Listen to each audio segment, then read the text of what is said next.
souvent l'écran, que ce soit les jeux vidéo, les réseaux sociaux ou autres, est associé à un sujet de dispute. Et là, l'idée, c'est de voir comment on va parler à la fois du jeu vidéo, de ce qui se passe sur l'écran, mais aussi ce qui se passe autour de l'écran.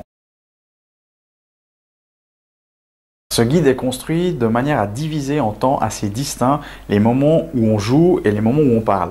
C'est-à-dire de réfléchir les moments où on est accessible pour créer du lien, pour interagir. Discuter avec quelqu'un qui est en train de jouer, c'est jamais la meilleure idée parce que c'est le moment où le joueur est concentré sur son écran et donc il ne va pas être disponible pour répondre aux questions des gens qui sont autour de l'écran.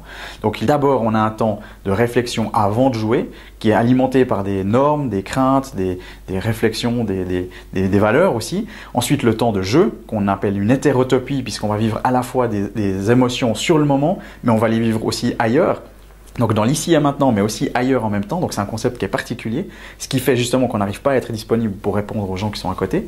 Et le temps 3, qui lui est consacré à la réflexion sur les conséquences. Et ces 3 temps distincts doivent nous permettre ensuite d'alimenter une phase de discussion, puisqu'on aura du contenu sur lequel on va pouvoir discuter à la fois en tant que joueur, mais aussi en tant que spectateur. En fait, ce qui est fondamental aujourd'hui quand on parle de jeu excessif, c'est de se rendre compte qu'un joueur qui est face à un écran, il vit des émotions. Et ça, ces émotions, il n'en a pas conscience sur le moment, puisqu'il est concentré sur le jeu, il ne peut pas être en même temps concentré sur ses émotions. Et donc du coup, il va devoir mettre des mots sur ce qu'il vit quand il est face à l'écran.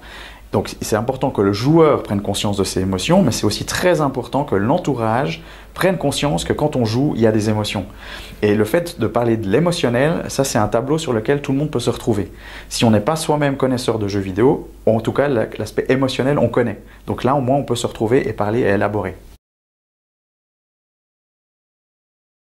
L'originalité de ce concept vient du fait qu'on n'aborde pas la question des écrans depuis l'angle des addictions, mais surtout celui de la pratique et de l'émotionnel, et du fait qu'on valide l'aspect émotionnel du joueur pendant qu'il est en train de jouer. Donc on prend au sérieux ce qui se passe pour le joueur pendant qu'il est en train de jouer, on ne le dénigre pas, et surtout on ne crée pas une hiérarchisation de valeurs. Souvent ce qui pose problème dans les familles qui sont concernées par ces problèmes de jeu excessif, c'est qu'il y a une hiérarchisation de valeurs qui s'est mise en place, où, si on est un peu dans la caricature, lire un livre est toujours meilleur que jouer à un jeu vidéo. Ici, on va essayer d'aplanir ça pour se concentrer sur les valeurs familiales, les valeurs du joueur et les buts thérapeutiques ou professionnels de prise en charge. Le concept précise les différents rôles quand on prend en charge ce genre de situation. C'est-à-dire qu'on va accorder aux adolescents ou aux joueurs en tout cas un rôle de compétent, un rôle d'expert du jeu, de connaisseur du jeu. On va remettre les parents dans un rôle d'expert de l'éducation par exemple, et on va remettre le professionnel dans un rôle d'expert de sa propre profession. Donc on légitime tous les rôles de cette situation-là. Le but de ce concept, c'est justement de ramener de la légitimité à tout le monde.